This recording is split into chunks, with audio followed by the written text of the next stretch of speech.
further ado, before we get into the Supergirl trailer, Beans, let's touch on the casting of Brainiac. Yeah. Let's see. Have you heard of the guy before? Lars? Lars, our guy. Have you heard of Lars?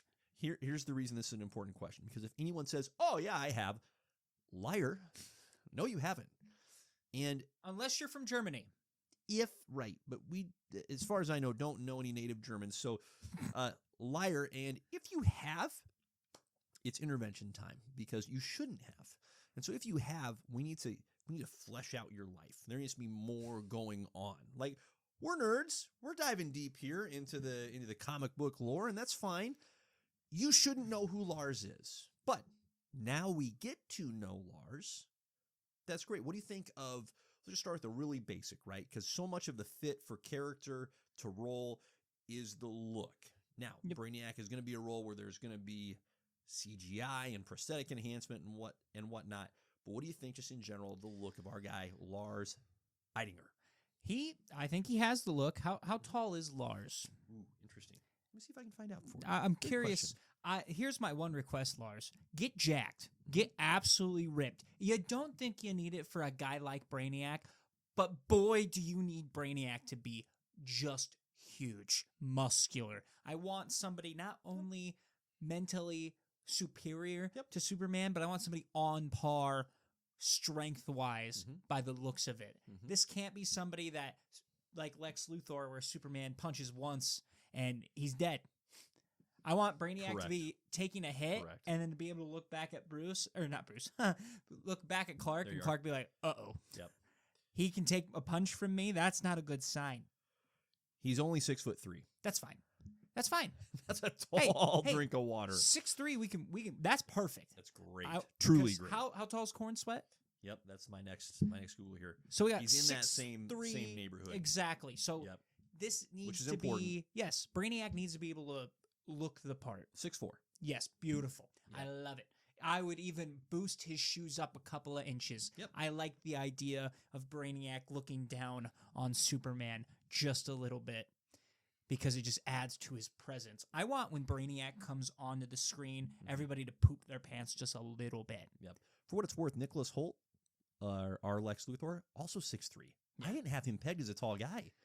Truly. That's fair. I can't even tell you exactly why, but in Nicholas Holt's various roles as Beast, in the Mad Max movie, trying to think of what else I've seen. Those are the two that spring to the top of mind. And now I guess the Superman movie, he's never struck me as, tall guy. I have, just off topic a little, I am terrible with people's heights when it comes to like people, celebrity wise, where you're like, oh, they look short, but it doesn't click until you see them in person. You're like, oh, they are the same size as me. And you're just like, weird. Here's what I think it is. This is such a random and fun rabbit trail to go down, like the heights of these different dudes. I think why I've got Nick Hoult stuck in my brain as a average to below average height person is because the first time I saw him in a movie was X-Men First Class with James McAvoy. And I know James McAvoy isn't tall. He's 5'7", okay? And using movie magic, they make those two guys relatively the same height. Perhaps not exactly the same, but in the ballpark, right? Like in real life, Nicholas Hoult towers over James McAvoy. You do not get that especially dynamic. If he's in a chair. Especially in the chair. You don't get that dynamic in First Class. They're presented to be similar in height. So, listen, good for Nick Hoult, I think is what I'm trying to say. And Lars, of course. Yeah, I am... The direction that I'm going to go here with my take is I enjoy that this is someone I've never heard of before. Love it. I do. Similar to how well David Cornsweet has done with his role as Superman. It just makes it easier for me, and this is true with Henry Cavill when he first got the role of Superman, or Christian Bale when he took on the role of Bruce Wayne. Like up until that point, I, and most people, not everyone, but most folks weren't familiar with those respective actors in different or, other roles. And so for the most part, their first widespread exposure, at least in terms of a significant role, right, where they're the leading man, if you will, is as that iconic character. And so it just makes it easier, I think, for them to embody that character. Shoot, even like Gal Gadot with Wonder Woman. Now, she had, I think, a little bit more of a robust filmography, but like, again, not a leading role until it was that movie, right? Jason Momoa is a good example of a guy where he had been in so much, by the time you stick him in the role as Aquaman, quite frankly, I'm not looking at Jason Momoa and going, oh, Arthur Curry, it's just Jason Momoa. Oh, and they're calling him Arthur in this movie. Sure. Okay. Right. Good on you, Art. Good to see you, bud. That makes sense. So I like, it's a personal preference. It's far from a necessary thing. For example, if Sam Rockwell had ended up with this role, as was rumored, and we touched on the previous podcast, that's okay, right? I'm not going to be distracted by that necessarily. This is just more of personal preference. I like that it's a dude I've never heard of or seen before.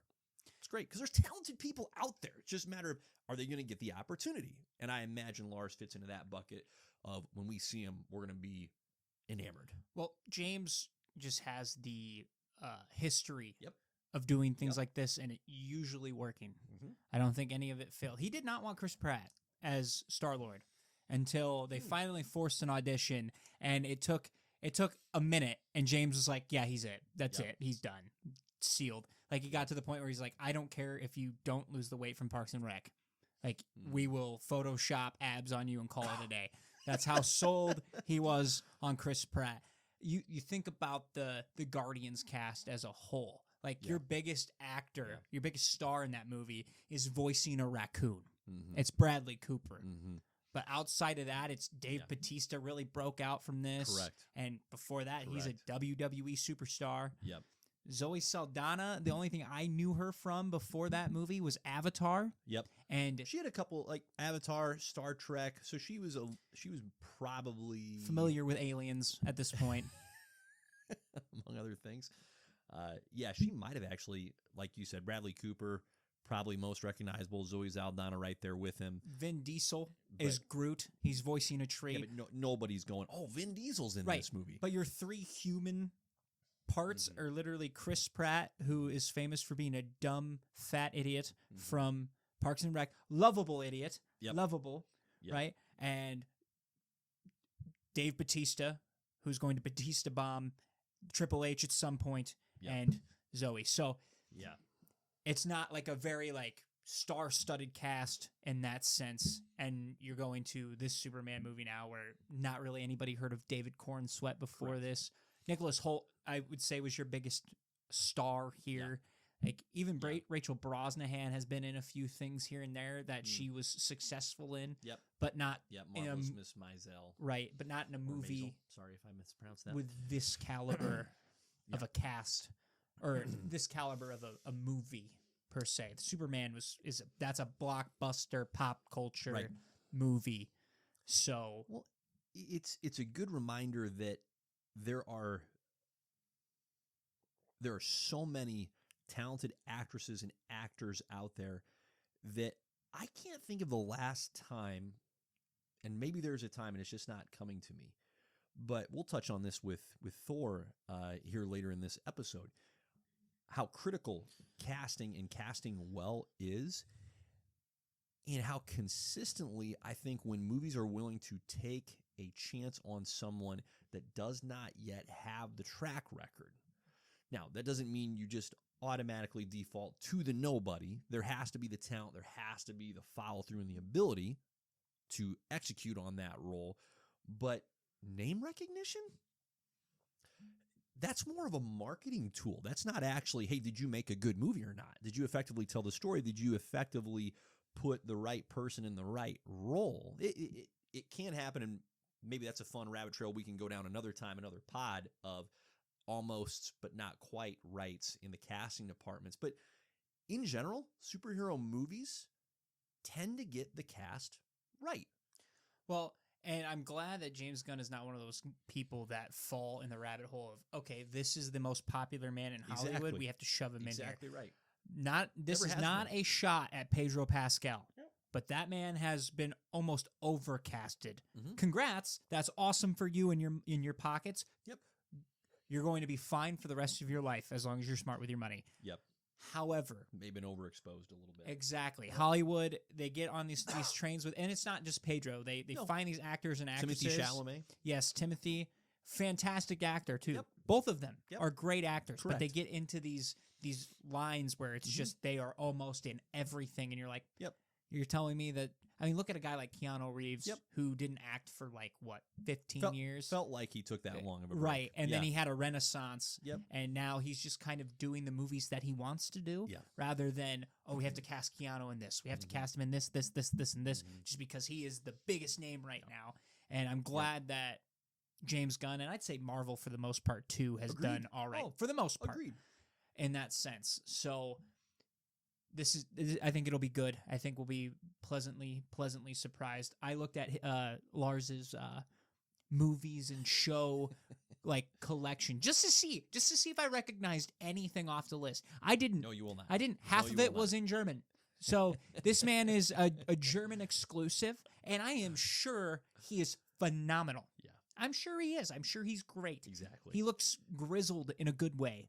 Like I'm genuinely excited, and I hope that he just adds a very menacing aspect to Brainiac. Yeah. That's what I'm looking forward to most. So Right. I'm glad they didn't go for like the really skinny, really small, nerdy guy on a computer that you could go on the route with Brainiac. Not that that's a common, but you know what I mean? You I get do. the Brainiac I idea in your head, and people, I don't think, put two and two together of like, oh no, Brainiac is supposed to be not just a mental aspect. He is a physical presence brings as well, physicality and I cannot wait. Yeah, totally agree. And it's just the fun part of the life cycle of what we're getting into with DC is they have done their now official and hard reset, and we're gonna get into this, we think, with Marvel in terms of some of their characters resetting, or at the bare minimum introducing some new characters. Is it injects fresh faces and fresh takes on these characters, which quite frankly is needed. Like, for as much as we are enjoying this reflection, right, on the Thor movie that we'll get into, on the MCU as a whole, it is overall better, I believe, to move on with new actors and new actresses, even if they're in, the same roles. Like, that's okay. That's better than Chris Hemsworth playing Thor for 25 years, probably. Okay? Better than Chris Evans playing Captain America for 25 years. It's like that decade is probably about the right lifespan. So all that being said, I'm getting way too in depth here. Welcome to the show, Lars. Looking forward to seeing you.